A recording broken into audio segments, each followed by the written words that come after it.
Hello. Hello. Hi, welcome to A Couple of Sassholes podcast. I'm Brooklyn Johnson. And I'm Heather Terry. And for anyone who doesn't know, this is our power hour of true crime where we talk about fucked up people doing fucked up shit, usually for fucked up reasons or sometimes for no reasons at all. Today, we're going to talk about Mel Ignatow. Does that ring a bell? No. Oh, good, because he is from Louisville and he is a shitbag. And there's not reasons at all. It's just because he's a shitbag. So Born shitbag. Born and bred. Love those. Things I'm going to call out. Okay. If I yawn, do not call it out. I'm just sleepy. Okay. I can't do anything about it. That's right. Number 2, it is about to be the 4th of July weekend. And me and Heather and her husband and my husband are about to party at Kentucky Lake. And I feel like the second we leave here, I am sprinting towards the holiday festivities. Yeah. Don't sprint in this heat, but yes, I'm very excited. Oh my God. Oof. Pure hell. Talk about other pure hell. So this is a spoiler alert. Y'all. If you have not seen Maternal Instinct on Netflix, the documentary, if you have not seen it and you plan on seeing it, we need you to pause for at least 3 minutes or fast forward. Yes. Skip ahead, y'all. Because holy fuck. Me and Heather watched it. Heather had already seen it and she was like, let's watch it. And I was like, are you sure you want to see it again? And I was like, and she was like, absolutely. Yeah. Okay. The fuck. This has lived rent free in my brain. Yeah. I'll never forget it. Not me either. It's insane. It's insane and sad and tragic and nuts. Yes. And this bitch, whoever is the fucking stupid bitch, because I don't remember her name. Taylor. Oh my God. Oh my God. Yeah. I've never oh my God. Yeah, like the way they edited it, first of all, they did a great job in the editing process because it starts out with the body cam footage and this girl's in the car. She's like, oh my God, I just had the baby. And then you're like, oh. And then it goes down crazy Trainville. I can't fathom, like Jess was saying that she was talking to Hadley about it and they were having a discussion. She's like, I just don't understand how you're missing the part in your brain that says I am creating a lie that it is impossible for me to continue with. Right. There's no outcome here. No. And for all the people who had worked so hard to figure out what the fuck was going on with this insane narcissistic woman, Heather, every time I was like, oh my gosh, this is crazy. Heather annoyingly would keep saying, oh, you haven't even seen it yet. I was like, oh, it gets worse. Right when you think you're at the worst, it gets worse. The end result of it is the saddest, most insane thing ever. And then you look at her boyfriend who you're like, you're just an idiot guy. Yeah. At first you're like, oh, I feel bad. Towards the end, I'm like, you're kind of dumb. If he would have just listened. And gave 2 shits. Mm-hmm. 2 fucking shits. Yep. Then he would have been able to end it. That's what sucks. Yeah. Is all this guy had to do was say. Something ain't right. Take off, let me see your belly. Yeah. Let me see your belly. That video of it moving, it's just, the level of insanity. It's I felt like I was having a stroke half the time. I'm like, how is this possible? I also do not understand that there's a website that you can buy prank, what is it called? What are they called? The things where Not you the can Doppler radar. Shut up. Ultrasound. I needed Jess. I was like, shut up, Heather. I can't read Jess's lips through the police glass that's right here. No, the ultrasounds. I was like, why would anyone want that? The only way you would be buying that is to tell people that you're pregnant when you're not pregnant. Yeah. And that's, I never even thought about it when I watched it the first time. Cause my head, I'm like, well, you can buy anything on the internet, but I never think of why. And you're like, but what the fuck? I'm like, oh yeah. That is so terrible. It's awful. And then she lied about having money and all this crap. And I'm like, all these different fake personas. I'm like, what was the point of saying that you had $8 million, buying people all of this stuff, saying you're going to buy this huge farm whenever you've been with a dude for literally less than 7 months, having a presentation at their house to show them what you're buying when you don't have the money to do it. I have never understood that level of lying and conniving and manipulation when there was always going to be a moment where she didn't have the $4, $6, $20 million to pay for it. I'll never understand. No, I don't understand either because it's all going to come out. Yes. I think she just kept getting deeper and deeper, but obviously it was a pattern.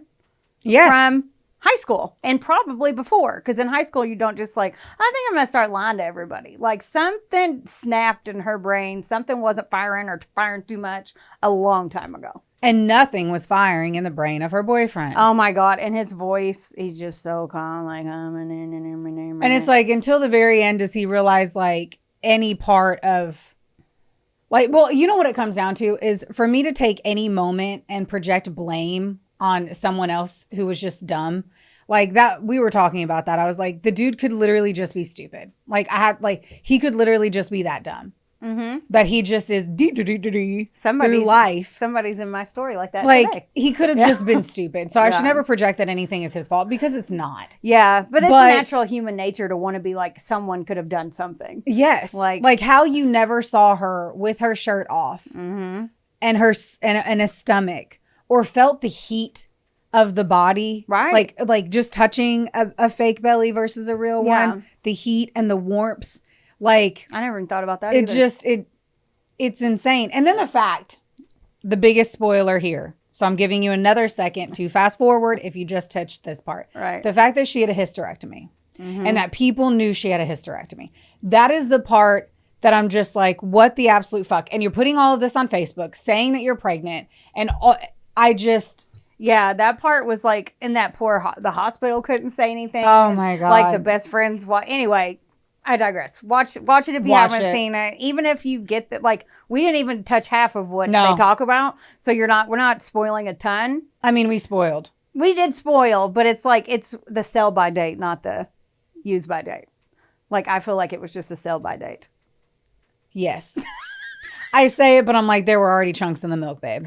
Like the fact that we said the hysterectomy to me, I'm like, oh, that's like a huge one. So I don't know. That just made my stomach turn. I am hoping that there are like 8,000 psychiatrists and fucking criminal investigators and profilers interviewing this bitch and finding out what the fuck went wrong in her head. Oh yeah. Because none of it. And all of it for attention. And I'm just like, I don't even like to get attention for something that like, even if I spent an hour working on it and you spent 2 minutes working on it, I don't even want all the attention for that hour of work. You know, like I can't. I don't understand how she does it. I don't know. The level of insanity it's unbelievable. Unbelievable. And the poor girl, anyway, the victims in that story get lost because she's so crazy, but the documentary at least did a good job of telling who they were. Yes. So anyway, I'm about to tell me you a story so we can go have a Kroger What's beer.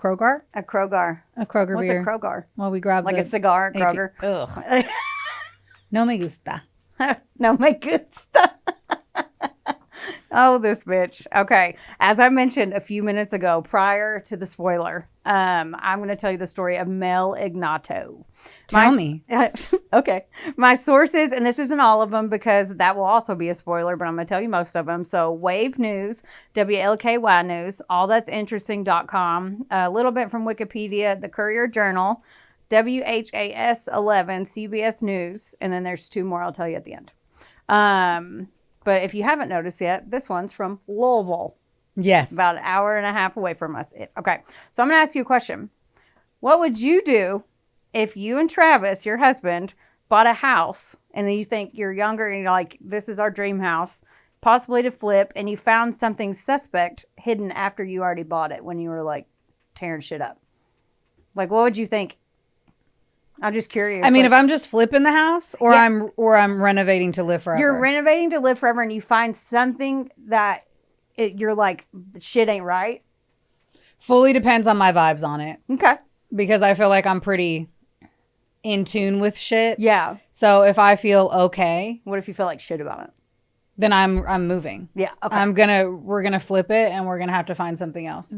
That's what I think as well. So I just wanted to ask you that. Put a pin in that for now. Mel Ignatow was born on March 27th, 1938, like I said, in Louisville. He lived there his whole life. And I'll focus more on the crime and the aftermath, but you know that I'm into the early life part, so I'll just tell you a little bit about it. There wasn't any evidence of a bad childhood. He didn't have like a drunk dad that hit him. He wasn't sexually abused, and nothing of that nature happened to him.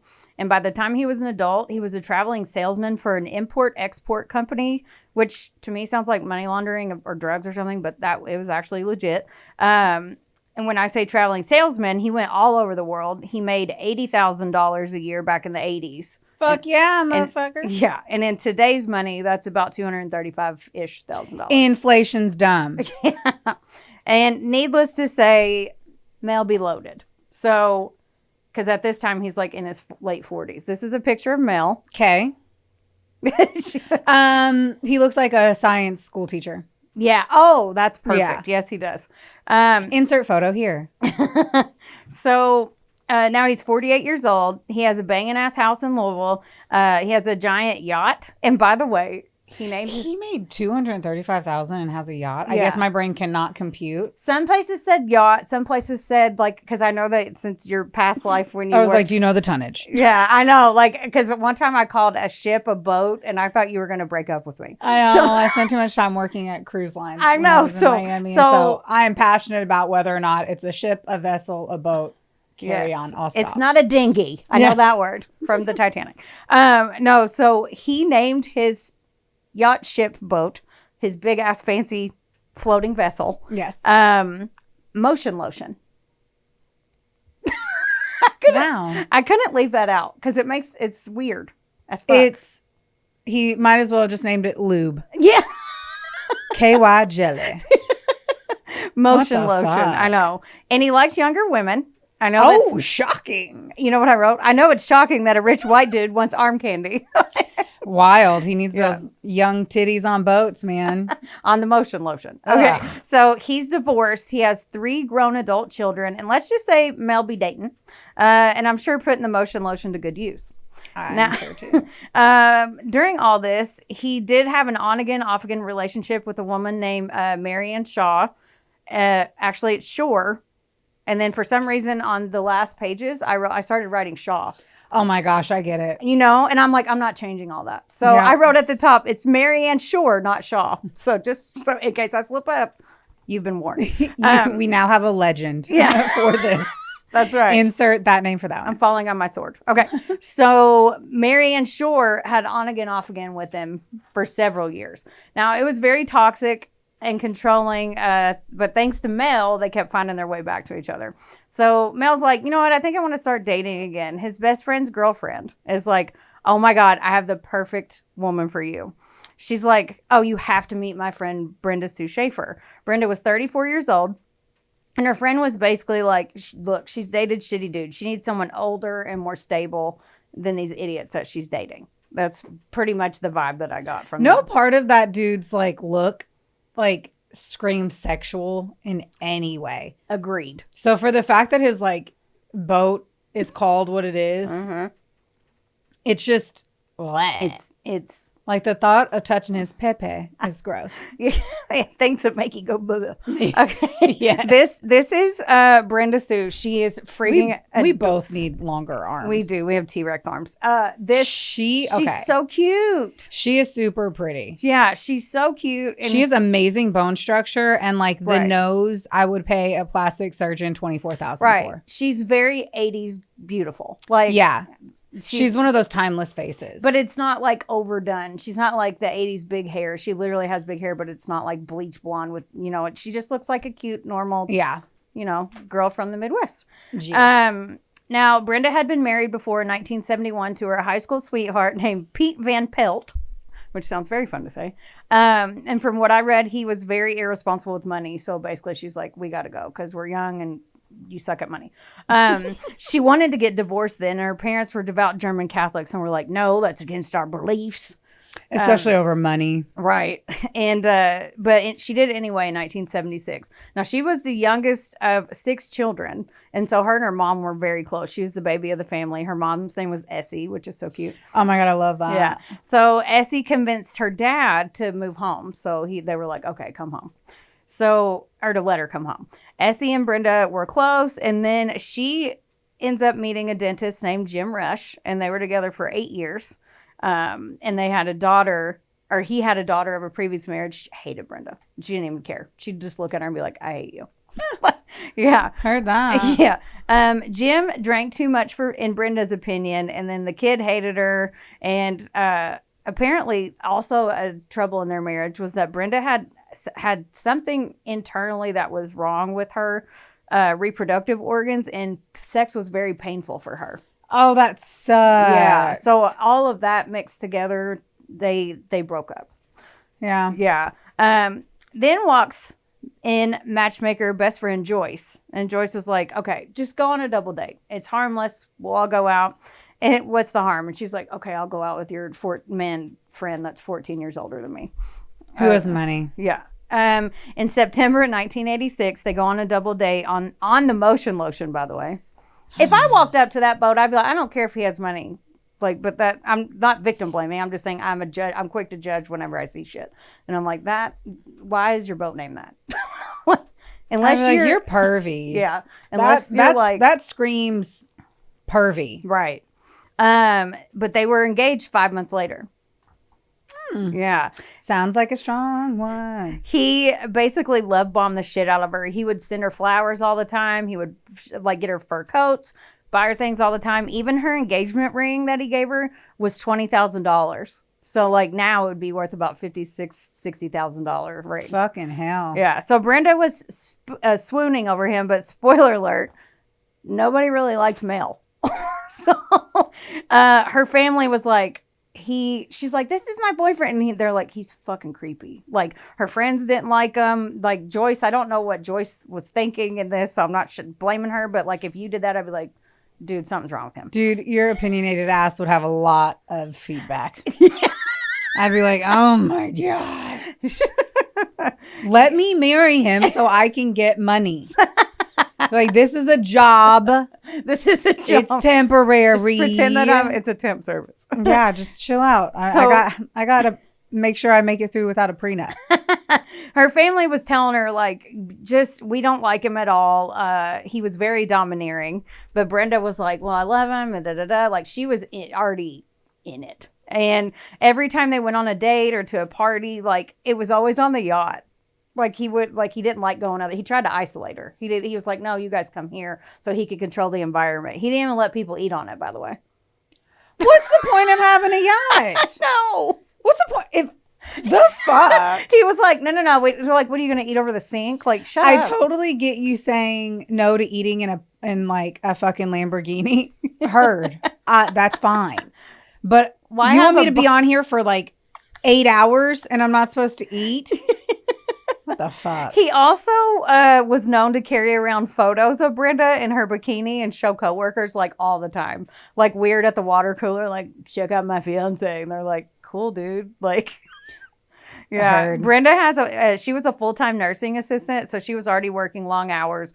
But then Essie, who already had a heart condition and lupus, she got really sick. Mm-hmm. So she told Mel, like, hey, I'm going to move home and help take care of my mom. He was cool at first, but then in December of 1987, he lost his job. And he went off the rails even farther. He eventually found work, but like he hung his hat on what he did before that. Totally felt and understood. Yeah. So he was like, okay. His money was the only thing that kept people around him. And so he knew that. Mic drop. We're done. That's all we did. No. All right. Gotta go. And yeah, he'd been there so long and he made great money. And from what I read, they kind of pushed him out. Probably because he was fucking weird. He made people uncomfortable. Yeah. That's like the worst thing you can do in sales. Like for you to actually be good at it. Yeah. Like the thing you cannot do is make people feel uncomfortable or for you to be really weird. Yeah. So Mel became even more controlling of Brenda, and even though they didn't live together, he created a spreadsheet because, you know, the 80s. He created a spreadsheet of when he was going to call her when he was out of town for his new job, like all the times and stuff. And he would repeatedly call her job over and over and over. If she didn't answer, he would go off on her coworkers and even her boss. Like, he didn't give a fuck. He would literally just call her job and be like, well, where the fuck is she? And she's a nurse. She's a nursing assistant, yeah. And saving lives. Yeah. They're like, dude, she's with a patient. Like her best friend even said, because I listened to a 48 hours on it this morning in the shower, and her best friend even said that she would go out of her way, like she would get close to the patients, and she would even stop by their house to check on them and like bring them food after they went home and stuff. Like, that is so unbelievably inappropriate. Oh, I know. I can't even. The 80s. I'm like, fucking hell. Now you'd get sued, but back then, and they were like, I'd be like, you looked in my file and found out where I lived. I'm sure. Oh my God. I'm sure it was on better terms, but outside looking in, it does sound like an That overstep. sounds creepy as fuck. Yeah, it definitely sounds like an overstep. Yeah. Okay. So he did that. Okay. And then what little free time she had, Brenda had to spend it with Mel, or he would flip his shit. He started getting more and more sexually aggressive with her too. Like they're married at this point. Sorry. They're engaged. Okay. Yeah. Okay. So he starts like pushing the envelope with sex to see how far he can go with her. Obviously, you called it early. Motion lotion is a perv. So yeah, but he doesn't look like it. But so he started getting more aggressive. Like, not just, hey, babe, I really want to try, dress up like a fucking French maid or something. Like, he would tie her up and she would cry actual tears because it hurt her so bad, because sex is painful for her. Just regular sex, not even forcibly sex. So basically, he was raping her. Jeez. Yeah. And like he wouldn't care. She would literally be crying and like begging him, and he's like, I don't know how you'd stay with anyone like that at all. Right. At all. Like, I'm out. Yeah. I'm not hitching my fucking cart to that wagon. Right. And in all of this, like, it was hard for me to be like, why didn't she leave? Why didn't someone? There are questions that are going to be left unanswered. So it is easy to not victim blame, but to think where her headspace was. So I totally get that statement too. I have not known who the victim was, because then you said victim to the other dude too. So I've been very confused. Very confused. So I don't know if am I allowed to talk shit about people or what? Yeah. Who? Well, I'll get that. Man, we do this shit because I talk so much shit because I'm Brooklyn talking shit Johnson. That's right. And usually I go in and I ask Heather, who's the victim, so that I know to not overanalyze their choices.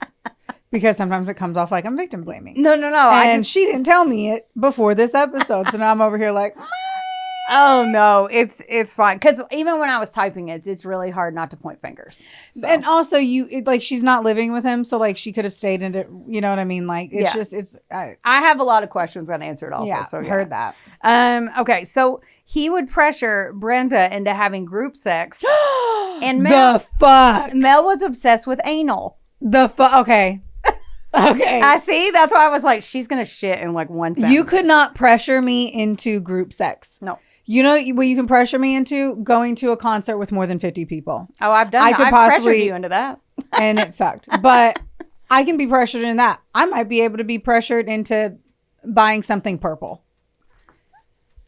How did we go from group sex to buying a Barney doll? That's what I'm saying. What do you mean? I'm like, those are the things I could be pressured into. But you cannot pressure me into group sex. Orgies, anal. You guys heard that first. Nobody asked her for anal or an orgy because it ain't happening. There's no pressure. It's where she draws the line. Take her to a fucking Matchbox 20 concert. She'll go. No. If you bug her enough. Yeah. Okay. Oh my gosh. So he's escalating, and more every time he comes back to her, like more, it's more. Dude, you already crossed all the lines. Yeah. The second you raped me. Yeah. He's so manipulative, and he Golly. got her under his spell quick. Like, and you'll see it. So he was saying she was a prude because she didn't want to smoke weed with him. He watched porn all the time. She was like, "You're so prude. You're a prude. You're cold to me." Da da da. Like, and he's already making her have orgies. And then he also gave her what he called sex tablets he got somewhere from overseas. A gas station. Yeah, but when because he would have to travel like to Japan and shit, and like it was a date rape drug. So she wakes up not remembering anything, and she's like, I'm not taking that drug again, because after he pressured her and was like, you're such a prude, and she's like, fine, fuck it, whatever. And then she wakes up and was like, I have no idea what happens, and now I hurt. Like, yeah. So and he's in his 40s.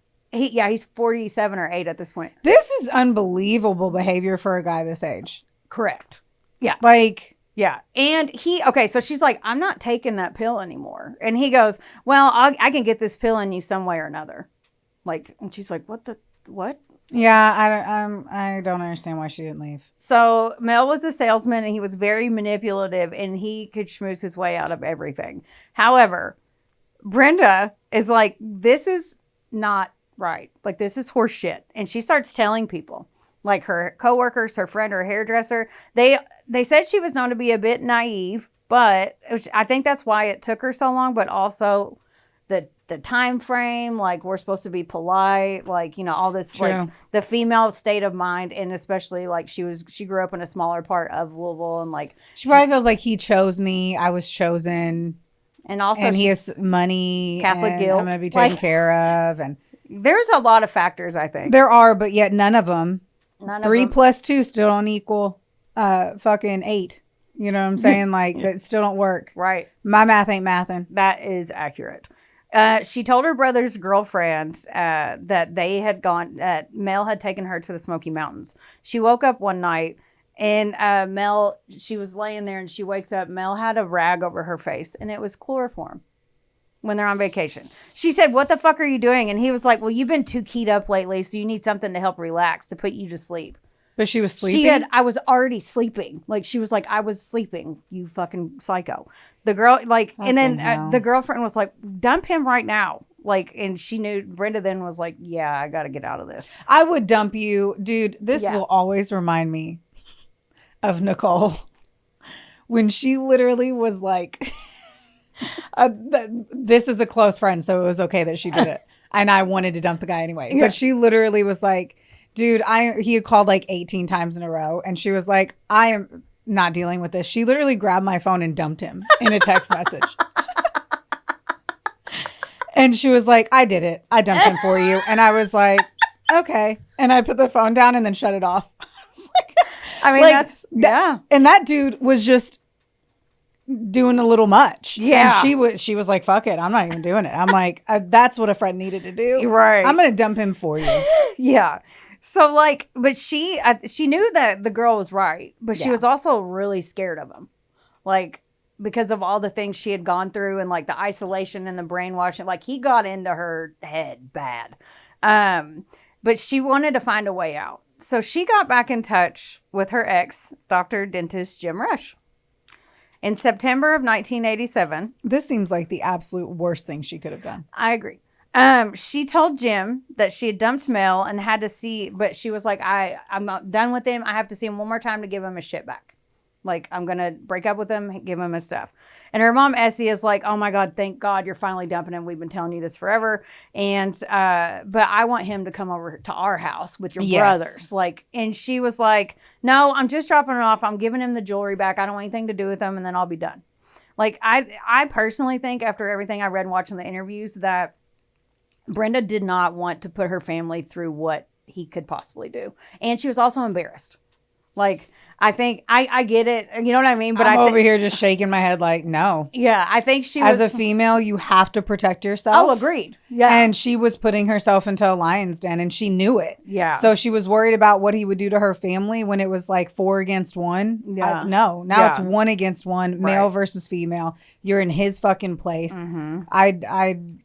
I'm disagreeing with a lot of Yeah. the choices of her today. Oh, she could have made better choices too. Like, so... All of them. Yeah. All of them were bad choices. Yeah. The only good choice was like, sure, I'll go on a blind date. Everything after that, no. Right. And she was like, "No, I'm just going to, I'm dropping this off, but I'm going to get back together with Jim." So on September 23rd, 1988, 2 years after they met, this went on for 2 years, she went over to Mel's house to break it off. And her dad was like, "Well, I'm waiting up for you." Like, so by 3 a.m., she wasn't back. And he called Mel. And Mel was like, "She left around 11:30 p.m. I haven't seen her." And then Mel called back to their house. And he's like, "Hey, did she make it back yet?" And her mom was like, "Yeah." She stopped and said, "Yeah, she's here." And he goes, "Oh, really?" And then her mom was covering for her because she thought she had gone straight to Jim's house. So she didn't want him to come over there and do all this. So she See, was like, and then on top of that, a brother should have just gone with her. right. Ah, man. Yeah. I'm over here so untrustworthy that I'm like, they're so like, Right. dude, if somebody got me, I'd be like, bamboozled. It's hard for us to think objectively too, because we do, Yes. one, we do this, but two, that this was like 30 or 40 years ago. So yeah, like that's back where you're still whenever hitchhiking you could almost, you know? hitchhike and like leave your doors unlocked and shit. Yeah. So like I get where you're coming from, but like And time also, it was frame. before the internet, where we now know of every fucking terrible murder in the world Right. versus just what was happening in Right. Louisville, Kentucky. You know? Right. Yeah. So her mom lied for her, and then by 4 a.m. Brenda still didn't show up, and her dad's like, no, and he calls the cops. Mel didn't know that they called the cops, so Mel called the cops as well at 4:15 a.m. to report her missing, which is weird because her mom said she was home. So how did he know she was missing? But he did anyway. Stupid fucks. So man. 2 hours later, Brenda's car was found along Interstate 64 heading westbound with a flat tire from a nail. Someone had stolen the car's radio, a window was broken, and there was blood outside of the car and in the back seat. And you could tell somebody tried to pry the trunk open, because I'm assuming the 80s, back when you had to use 2 different keys to get into the trunk. Yeah. So somebody had tried to pry that open, but it didn't work. This is the route that Brenda would have driven as she was going from Mel's to her house. It was about a half mile away. And if her car had broken down, she could have walked a half mile if she... This is currently smart. Yeah. That was a smart move. When police inspected the nail in the tire, they could tell it was placed there, and she didn't run over it because it didn't have any scratches. It was a brand new nail that looked like somebody just put in the tire. Okay, not as smart. Yeah. So it was a staged scene, but they still didn't know where Brenda was, so everybody was panicking. Her parents are like, what did Mel do? And they're freaking out. They're very religious, so they're praying, they're crying. Mel shows up at their house. They don't even like him to begin with. And now they're like, they think he did something, and now he shows up at their house. He's like bawling his eyes out and screaming. At this point, she's just missing, right? And he's bawling his eyes out, but no tears are coming out. And he's screaming, and he's like, I just know Brenda was dead. And her brothers are like, will you stop? Yeah, Like, because you did it. yeah, he's like, I just know. And they're like, we hate you, please leave. Her brother's girlfriend was like, no, fuck this guy. I'm calling the cops to tell him about that chloroform rag story that she told me. Like, hell yeah. the girlfriend was like, no. And the police obviously bring fuckface Mel in. So he's like, oh yeah, she came over, and since I'd been having car trouble yesterday, we went for a drive in her car. Because, you know, as everyone does, a breakup drive. Like, what are you doing? Like, what are you doing? We just wanted to talk, so we thought doing it on the road would be That's soothing. better than, yeah, so dumb. I was dropping off my shit. We weren't even having a combo. Yeah. Like, here, Take your shit. be gone. Go to hell. You're the worst. But I think that he forgot that he fucking drove to her parents' house. So he says, Oh my God. we took her car, but he drove to her parents' house like 12 hours, 18 hours later in the car that he said was messed up. So like, Mel's like, why does everyone keep saying, because they're like, so you went on a drive after your girlfriend dumped you, or your fiance dumped you. And he's like, no, we didn't break up. Why does everyone keep saying we broke up? He's like, she didn't break up on me. We had a date. We had lunch. We had some drinks. We went for a drive. She dropped me off at my mom's house around 11:30 p.m. and went home, and we were fine. They weren't broken up. He said they were still together.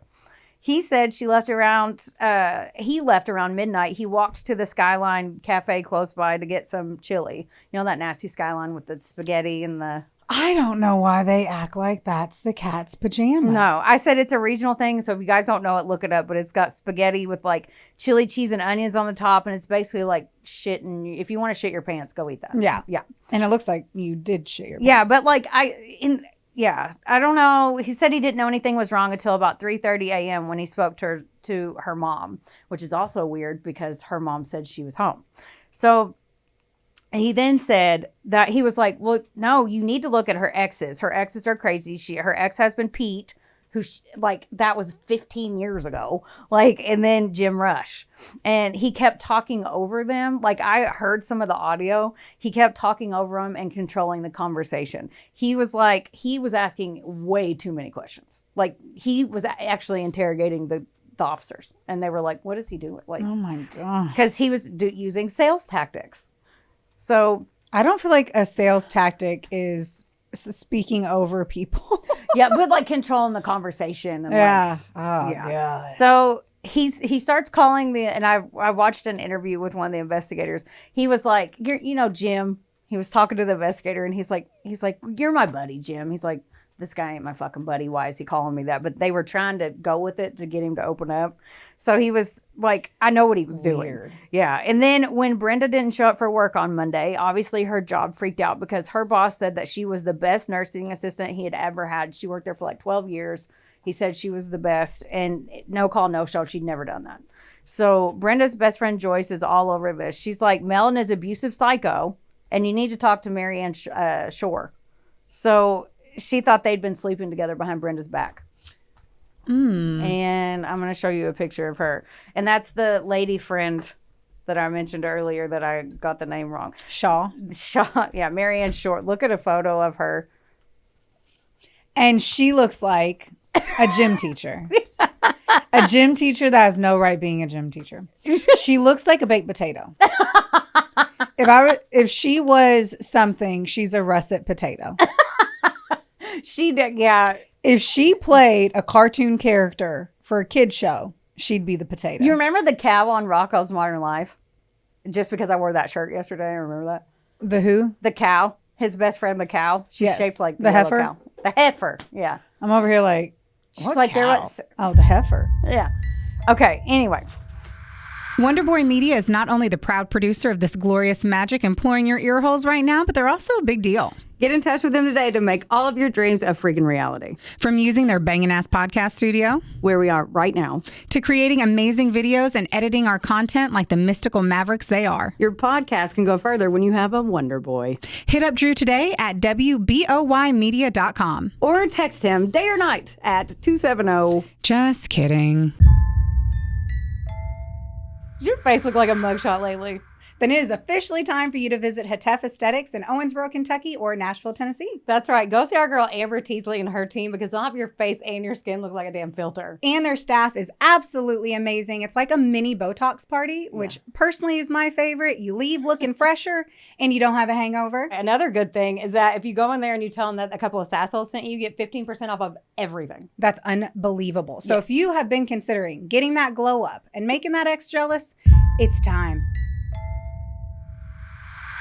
So, like, do you want to know how Marianne and Mel met? He hired her to be a nanny back in 1974. Before that, she was a receptionist at the job. So, like, they met through work. The nanny. The nanny's never a good idea. Always the nanny. Yeah. Also, Mel, just for the record, Mel's kids hated her. They did not like her. She doesn't look kind. Look like a nanny. Like a nice nanny. She looks like, what's that? Trunchbull? Yeah. Yeah. She looks like she wouldn't let them eat while she was eating. You know? That's what she looks like. No soup for you. Okay. Marianne is like, they're interviewing all the people the detectives are trying to get the backstory on Mel. Marianne is literally the only one who's like, he is such a good guy. He's such a good guy. The only person saying anything positive about him. When police talked to Mel's ex-wife, Sharon Kippen, she's like, oh, you want to talk about my ex? Here. Hands him a 12-page typed report that she had written on him. Like, hands it to him. Here you go. Oh, my God. I love her. She's my superhero. I know. Because they were like, oh. And it was like before computers, so she had to fucking type that on a typewriter. So I don't remember when computers came out, so don't quote me on that. So she said... Sharon says that Mel used sex as a weapon. For example, and he was super controlling. This is just one example of the 12 pages. One time he thought that she used too much water and he anally raped her as punishment. For using too much water? Out of the faucet. She had the faucet on too long. Yeah, he's crazy. And he bought her... And he also bought her the exact same engagement ring. Like, he gave Brenda the exact same, like, picture. Just, like, add to cart? Yeah. Like, buy again. Buy again, yeah. Ugh. So, like, but yeah, you use too much water, so I'm going to do that to you. You're fucking sick psycho. So, oh my gosh. One day after they divorced, Sharon, she dropped her ring, and it cracked. So, he had bought her a fake that entire time. She thought she had this, but he was like, oh, he got her a knockoff. So the cops are trying to piece this together. And in the meantime, Brenda's family's still trying to get to the bottom of shit. They're helping too.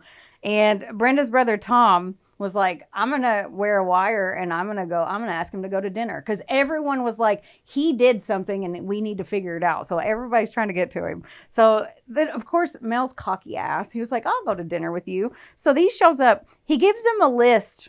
Like, he wants to talk about where you think his quote unquote missing fiance is. He should be sad. No. This is what Mel does. He gives her brother Tom a list of 42 items with all of their values. He said that even though she didn't break up with him, he said that Mel told Tom that Brenda was like, if something happens to me, be sure that you get this stuff from my grieving family and make sure they give it back to you. And she's still considered missing. This is like within 5 days of her. Her brother's like, I'm going to go to dinner with him. And he said it was the hardest thing he had to do was sit there and know that he did something and he wasn't saying it and not come across the table when he did that. Oh my gosh. Yeah. This is how arrogant. That is arrogant, insane. Yeah. Because at that point, I looked it up, but he had controlled all of her finances and she had to show him all of her everything, her insurance stuff, everything. So, yeah. And then, let's see. Then he said that Brenda told him that if the items weren't found, if something happened to her, the funds of the insurance for those items were just as good as long as Mel gets them. Why would that conversation even come up? And then, 5 months go by and they still have squat. And then remember that boss that I mentioned, he wanted to find his best employee. He was trying to help so bad. He was an elder, like he was getting up there about to retire and like he just wanted to help some way. So he sent Mel a threatening letter. He sent it to his friend in Florida first to postmark it from Florida. Nice. But he had told the cops he wanted to do it and they were like, don't do it. And he did it anyway. So he sent a letter. He said a group of Cuban assassins was going to hunt him down and kill him if he didn't tell the police where her body was. This is precious. Yeah. And I don't even know what the fuck to say to that. Right. I'm going to put that on the shelf and let it sit there until it molts. It'll come back. So Dr. Spalding, that was his name. He was an elderly man and he said that and they were like, no, but he did it anyway, like I mentioned. So Mel brings this letter to the police. Mel, the suspect in this. He brings it in there and he's screaming. He was like, I demand you press charges. This is harassment. This is this. He said, I even had a heart attack. No, the fuck you didn't. Oh my God, I hate this guy so much. Oh, yeah. So they were so annoyed, but they had to go to trial because the doctor technically did something wrong and he was demanding they press charges. So they had to take him to trial. This is the thing. This is a waste of taxpayer money. Right. This is the thing. Mel testified under oath. Like he was there was no need. They had everything. They had the letter. You didn't need to get up there, but he likes to be in the spotlight. So he's like, I'm getting up there. So the defense attorney was like, okay, cool. Did you kill Brenda? Did you kill Brenda? They were like, if you're getting up there and swearing on the Bible, we're just going to start hammering you with questions. And they were like, we're going to get him to crack under oath. He didn't at all. Of course not. Yeah. He's crazy. I know. So Dr. Spalding was found guilty of a misdemeanor terroristic threatening and fined $300. So they went through all this for that. But this backfired on Mel because it gained a lot of media attention. Good. Yeah. Which lit a fire under the police's ass because they're like, great. Because it was already in the media a little bit, but now it's like, oh my God, what's happening? Yeah. And they were like, Mel, he had to have had help. Like they go back at it and they're like, there's no way you can stage the car on the side of the road by yourself. Because someone's going to see you, because Interstate 64 is busy. Someone would see you walking down. Yeah, but it was like midnight, 1 a.m. Like we don't know the time, right? Yeah, she went there late. Yeah, he said she left around midnight, so... But still, like that's what he said. Yeah, right. So it could have been 2 a.m. He could have called whenever he got home at 4. Right. So they began to shift their focus to Marianne Shore, the one that still stood by him, saying the ex that was like, he's a great dude.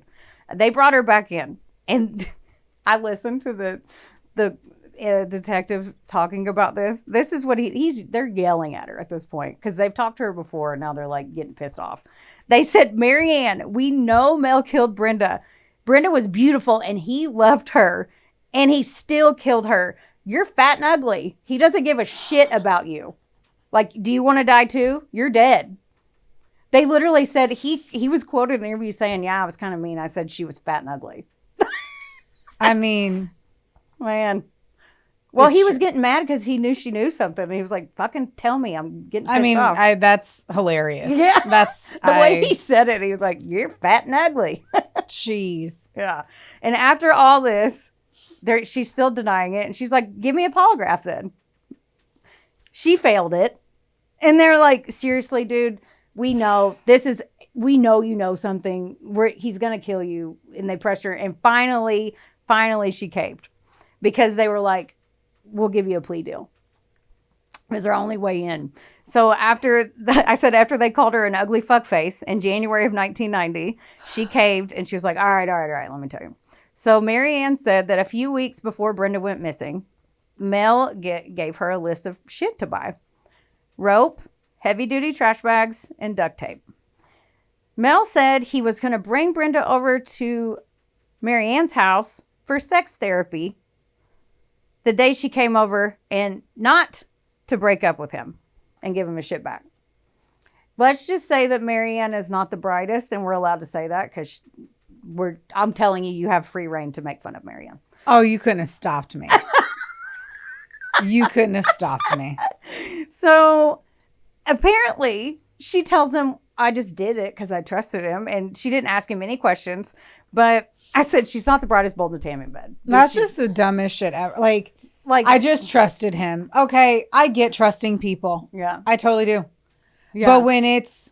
Even if I handed you a list, you'd be like, what's rope on here? Like, what? Obviously, there should be follow-up questions, especially when the person is crazy.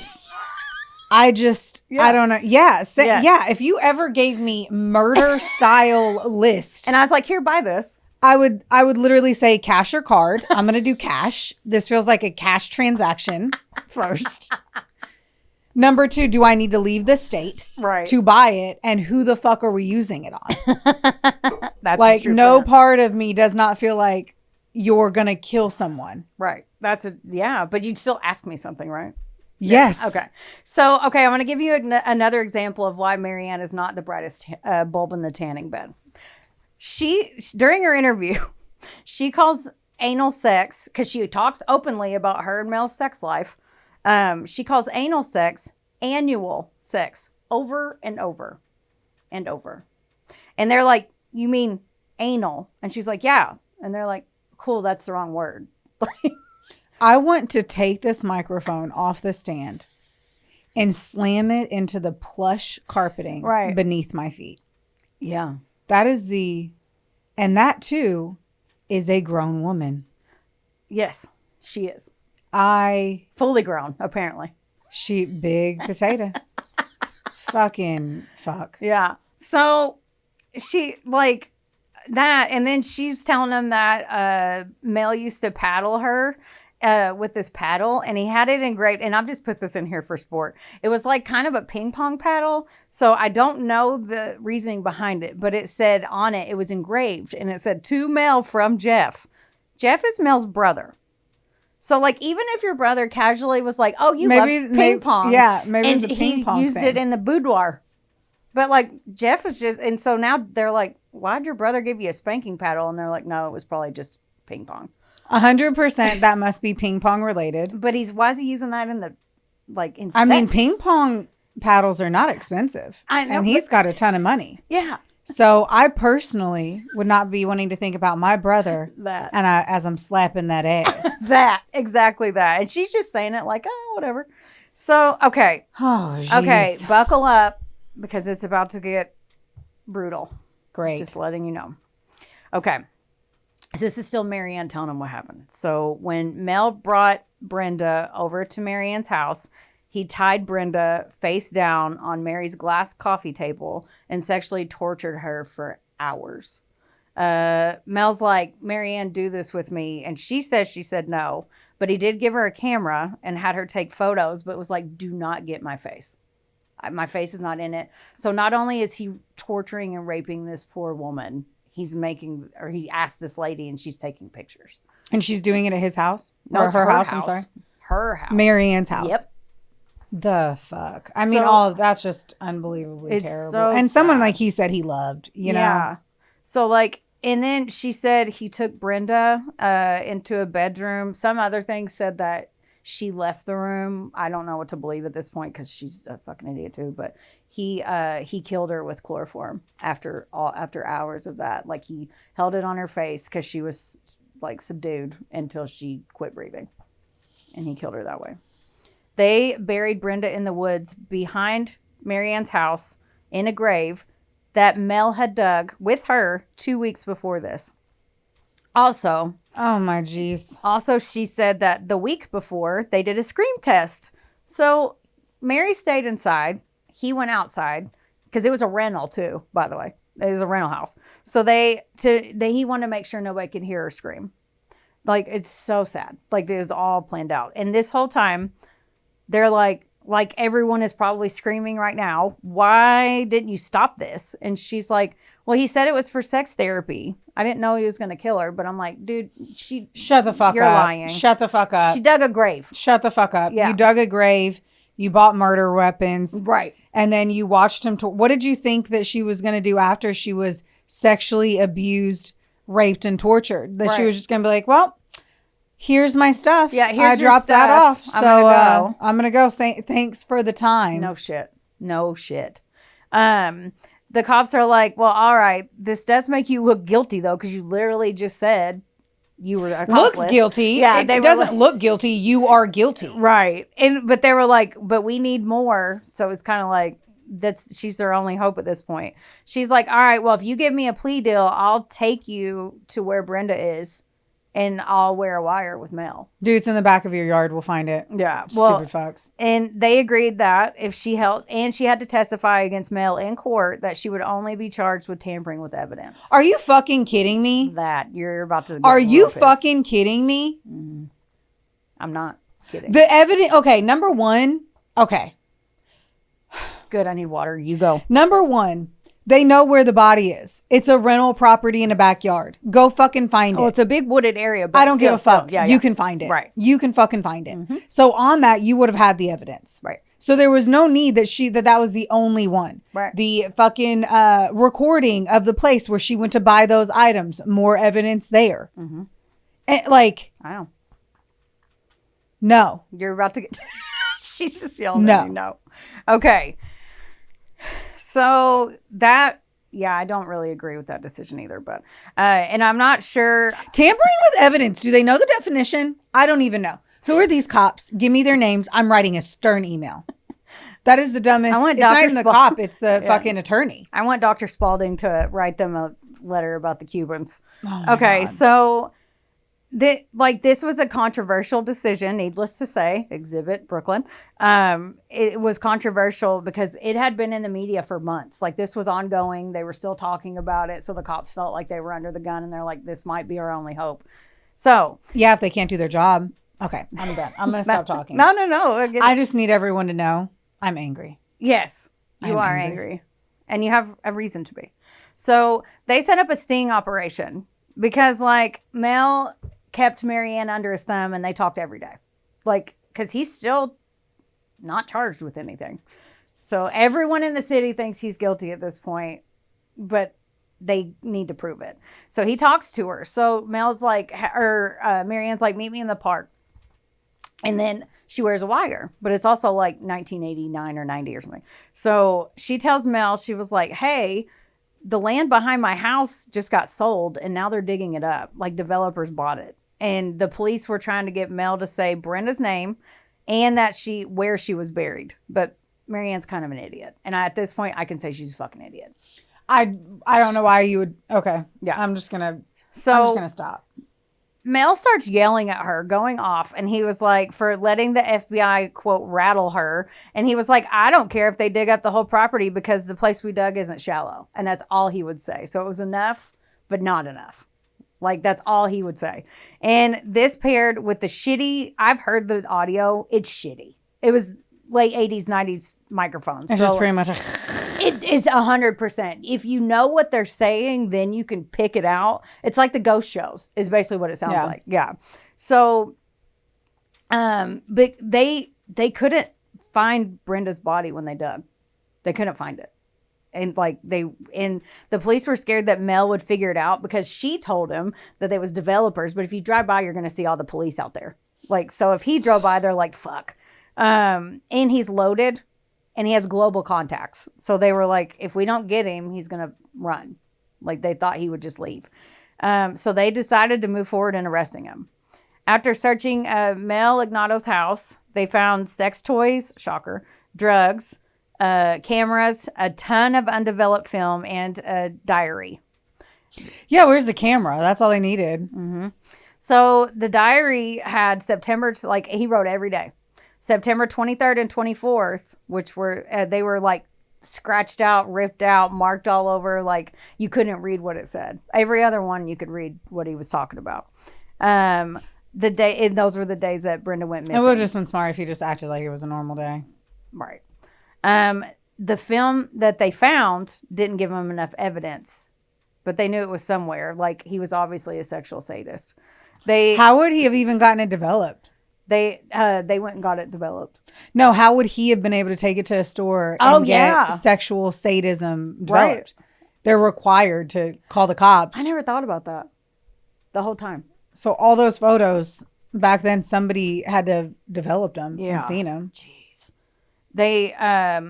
So they found all that film. Okay. They rolled the dice anyway because they're like, he's obviously this, but at this point it's all circumstantial. They don't have her body. They don't know anything for sure, but they know in their gut, right?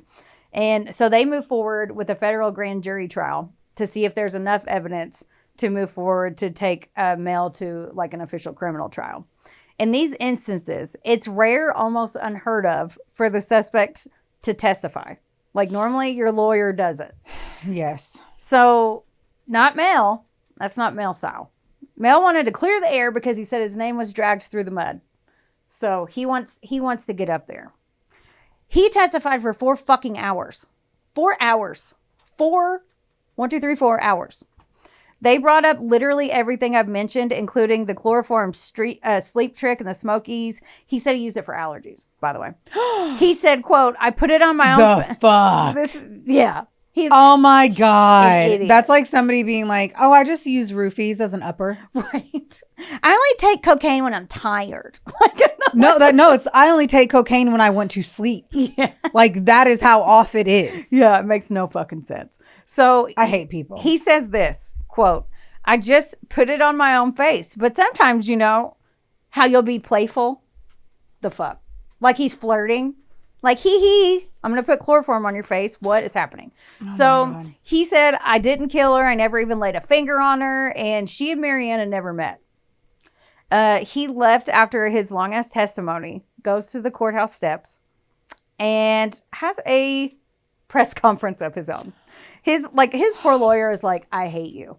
Like, why, you know? So he said that he hoped his testimony helped police find the real killer. Fucking asshole. He said, and the grand jury agreed he should go to trial, so they move forward. Then he goes on a media tour. So like they're waiting on he can't turn down an interview because he won't, because he's full of himself. He's like, poor me, like these allegations ruined my life. Everyone thinks, you know, oh, I'm so sad. Yeah, fuck off. He became active in his church's single group, by the way, his church's singles group. It was called BYKOTA, which stands for Be Ye Kind to One Another. I put that in there just to see that look right there. Oh, man. So the police, and I can't explain why they didn't do this yet. They finally fucking bring in a cadaver dog. I don't understand why. I don't know. I looked. I couldn't find why they waited. But they finally got it. They knew she was out there in Marianne's woods, and they finally found Brenda's body. Now, oh, God. Okay.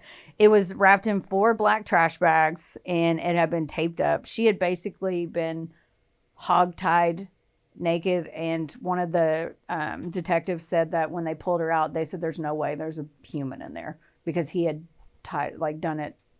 Well, it's also like It was 16 months after. Yeah, I'm like, but- it's pretty much skeleton and mush now. Right. Yeah. She had been missing and passed away for 16 months. The ground had been soggy, so the decomposition was awful, like way worse than normal. Like this tissue was so distorted that an autopsy was basically impossible. Yeah. Her family did get to lay her to rest on January 13th, 1990. They decided to prosecute Mel despite the forensics and just Marianne Shaw. Like that was their only smoking gun. Nothing heavily tying him to it besides all circumstantial evidence. And they knew it was risky, but they're like, we have to. So while awaiting trial. Not really. Right. Like, why would you do that? Like now, like you're certain of who it is. Tighten it up. Figure it out. Dude, no law. No, like understand that double jeopardy. Like unless you're ready to go to court, don't do it. Don't All get in the game circumstantial. unless you're you done know? with training. You know? Yeah. Yeah. So while awaiting trial, Marianne Shore developed Bell's palsy, which made it hard for her to understand when she spoke, which caused huge delays in the trial. And this is also sad because while they were being delayed, Brenda's parents both passed away. Oh. So Brenda's mom passed away like 6 months after, and then 1 month later, her dad passed away. Oh. So sad. In December Poor siblings. Right. In December of 1991, Marianne was finally well enough to take the stand. And that photo is from her on the stand, by the way. She was a horrible witness. And when I say horrible, like even the lawyer was like, she was terrible. Like and they didn't even have the confidence in the witness. Yeah, they didn't want to coach her too hard because they thought she would be robotic like a parrot and just repeat what they said. Because she's so dumb. Kind of, yeah. Like legit. This is disappointing in every level. Right. But then like it bit them in the ass because they should have coached her harder. That's what I'm saying. Yeah. You didn't have it. You did all of this on circumstantial evidence and one witness, and you had a weak witness, and you rushed it. Agreed. So for starters, they talked about her outfit. When Marianne Shore showed up to court, she had on, like her ass was hanging out of her miniskirt. Like she's so ugly. Why would she think that? Okay. Yeah, I get it. Like, and she was laughing when she was on the stand like a ton. And they're like, what the fuck? So she shows up and she doesn't sound confident. She didn't know, like. But her ass is hanging out. And she didn't remember stuff. She was laughing. They're like, she's the worst. She also, which obviously they rolled the dice with this too, because she had previous fraud charges and the defense brought it up. Then she lied on the stand about how many times that she'd met Brenda. So they were like, she said, oh, I only met her once. And then like 10 minutes later, they said, well, what did she look like? Can you describe her? And she goes, oh, you mean the last time I saw her? And they're like, you just said you only met her once. She literally got up and ran out while she was like, ran out of the courtroom. They're like, what? Like she was doing a grand jury testimony and she ran out. And so then after that, it wasn't hard for them to make her look like the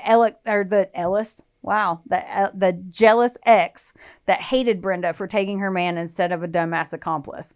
So after 3 weeks at trial, the jury deliberated for 6 hours and they found Mel Ignatow not guilty of all charges. I would have too. Yeah, I 100% would have too. Mm-hmm. You didn't do your job. Right. It's infuriating, to be honest. So Mel had been waiting in jail for 2 years while the trial. So he immediately got to walk. Yeah. The jury said that police had tunnel vision, and because they interviewed a couple of them, and I heard them, and one guy was like, they even moved the trial out of Louisville to Covington, Kentucky, to try to because it was in the press so much. They were like, we have to move it out of town. And then they moved it far. I know, right? My God. Somebody said that the jury wasn't, I don't know how they worded it. I don't know what the prosecutor did, but one of the things I listened to, they said, well, the jury there in Covington wasn't used to the style of the prosecutor. I don't know what the hell that means, but that was said. So they took it 2.5 hours away. Mm-hmm. Like, yeah, it's in the same state. Yeah. Yeah. So, but the jury was like, they think that the police got tunnel vision and they had a weak case, and the judge was pissed. Like the judge was like, what the fuck? He thought they made the wrong decision, and he wrote Brenda Schaefer's family a letter saying that justice would be done in this life or the next. He felt so compelled. He was so upset. So I'm not done, sadly, but this is so sad and it pisses me the fuck off. So leading up to the trial, Mel had to sell his fancy-ass house in Louisville to pay for his defense attorneys. He'd been in prison for 2 years awaiting the trial, and he had to sell it from in there, and he didn't get a chance to clear it all the way out. But the cops had torn it apart. Yeah. Like, obviously, looking for shit, and they didn't find anything. In October of 1992, a young couple bought Mel's house.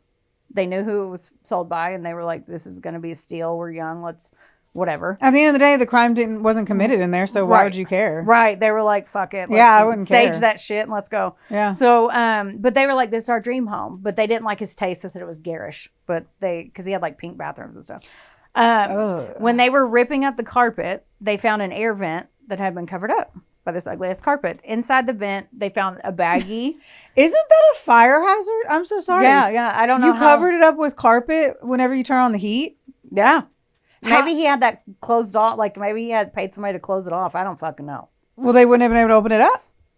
Oh, like close it off from the tube part. I don't know. Not HVAC. That makes no sense. None of this makes Love sense. you, but like that makes no sense. And then there would have been evidence of that. But I'm just like, that feels awfully fire hazardy. Yeah, right. I know. And they found a baggie inside. Yeah, they found a baggie inside with 3 rolls of film, a necklace, a ring, and a bracelet. This scared the shit out of them because they knew it had bought Mel's house, but he had walked. So they were like, oh, God. They arrested Mel and developed the photos.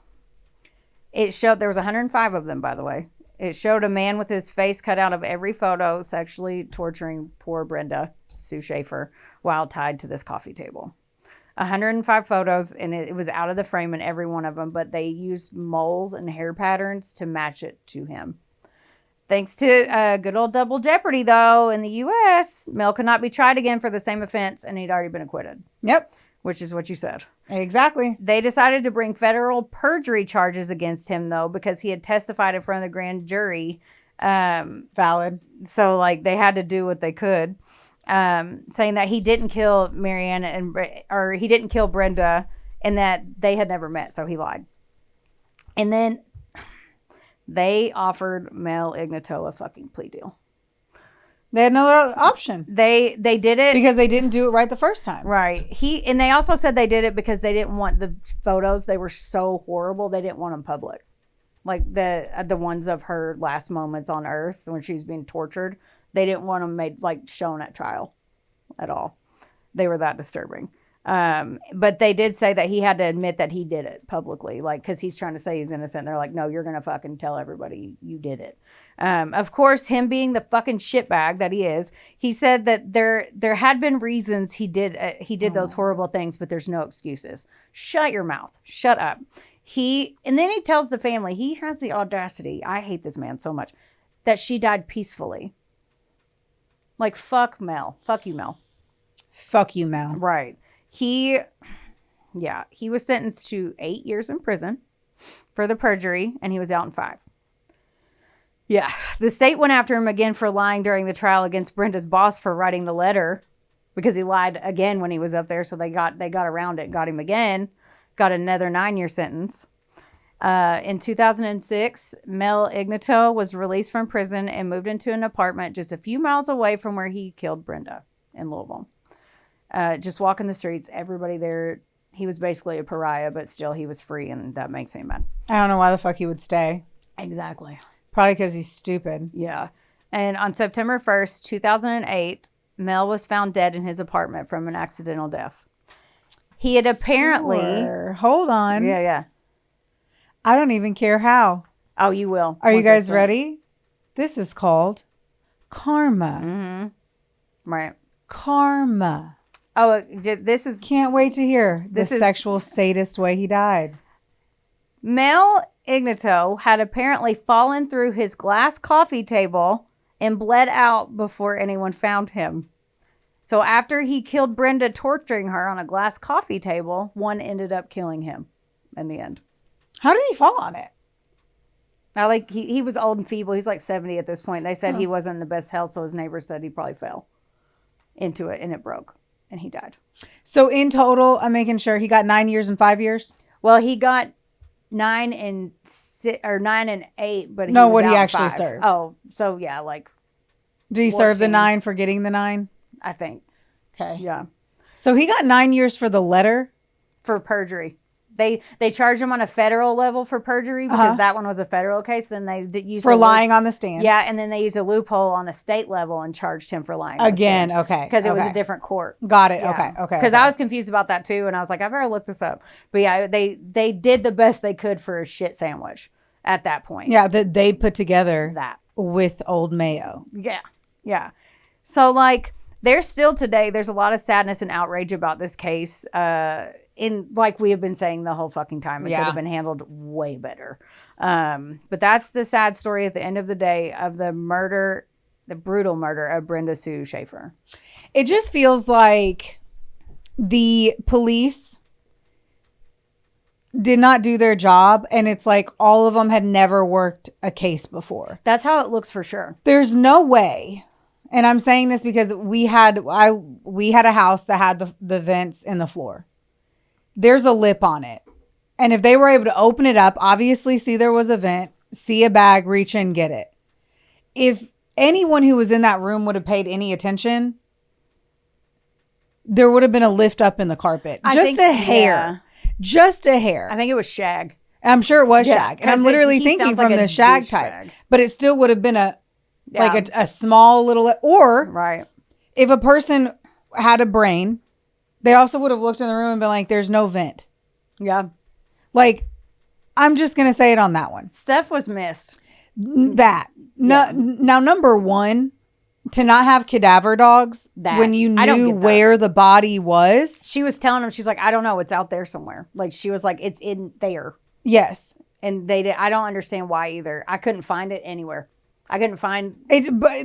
And because they probably didn't want to highlight the fact that they were all stupid.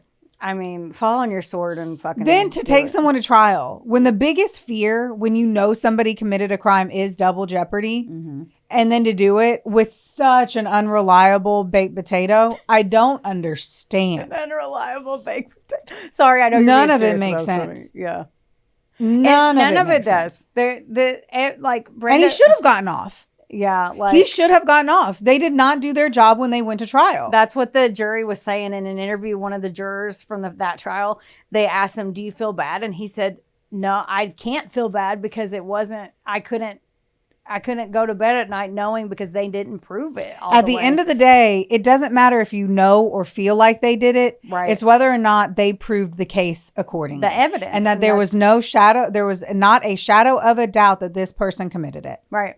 And that's what he said. They poked holes in it. Their star witness was there's no evidence. Like, she was awful up there looking like a slutty hoe potato. And why they didn't potato? I don't know. Yeah, it's really sad for her family. Like, they interviewed her brothers and stuff too. He got 14 years. Let's be honest. We've seen people get 14 years for murder. We've seen people get 7 years for murder. Yeah, 8 years for murder. Yeah. So, unfortunately. Yeah. He still got what he deserved. And knowing that he bled out slowly, that's pretty okay too. On a glass coffee table, how ironically, of all things, it was. I'm intrigued by your question in the beginning because why wouldn't somebody keep the house? No, I just was curious. Like, I just wanted to ask you, like, to get you thinking about it. Because I'm like, that wasn't a dead body. Yeah, but that wasn't fingers. Yeah. And it was a crime committed not in the house. Yeah, but if you, like, that was so wildly publicized. It'd be like if you lived in Oklahoma when the Oklahoma City bomber was there. Like, I'd be like, I'm so happy that I'm the one that figured it out. Yeah. I'm like, I am the reason to solve the case. Yeah, like us, I would be like, here, but it's just so heartbreaking that, like, I don't know. Too little, too late. They knew who they bought the house from. Right. Yeah. They were excited about the deal and the steal. So yeah, I'd stay in the house. Yeah. I would be like, oh my God, I'm not going to fucking keep his bed there. Yeah. Ugh. I don't know. Anyway, that sucks. It's a sad story, but there you have it. And what did Homegirl get? She got a plea deal, but what was the plea deal? She I think it was, I remember it was like 2 years. Don't quote me on that, but I'm pretty sure it was 2 years. And she deserves a hell of a lot more than that. That's what I'm thinking. But then again, if I woke up every day being her, right, that's hell enough for me. I don't understand how she was able to point and shoot on the camera if she was so, like, she acted like she was nervous. Bitch, you weren't nervous. You were able to cut his head out and strategically take photos while he's doing terrible things. Yeah, she's a And she a said she psycho- didn't participate, but I think she did. I mean, there wouldn't have been evidence she was the one taking the photo. Right. Apparently, they didn't think to get a tripod. Right. Oh, God. What a fucking piece of shit. He is a piece of shit. Fuck Mel. Fuck Mel and fuck, who's the potato again? Marianne the potato. Yeah. well, Anyway. Thanks for You bumming know who's me not a out. piece of shit? Who? Our listeners. You guys should. Was that good? Yay. I try to segue it every time. I don't know how well I do it. Rate, review, subscribe, please. It helps more people find us, and it's free. Then you won't miss a new episode. Don't forget to follow us on Instagram. Oh, Couple do all the Sassholes. things. Yeah. And then you can actually follow our own personal pages. How wild is that? In which I barely post, but I'm working on it. I'm working on it. I'm doing the best I can when I just think the internet sucks. That's right. Yeah, we love you. Don't forget, don't get mad. Get sassy. We love you. Bye. We love you. Bye. Happy 4th. This episode was sponsored, edited, and produced by Wonderboy Media. Get the deets at WBOYmedia.com to see how you can make your podcast dreams a reality. Help us out and be sure to rate, review, and subscribe wherever you listen to our audio project. Don't forget, follow us on Facebook, Instagram, and TikTok at, of course, A Couple of Sassholes. Want more sass? Become a member of our Patreon for bonus content, merch, and more. Plus, we're on Cameo now, so there's even more ways to get the sass you need just how you like it. As always, don't get mad. Get sassy. Theodore, can I bet that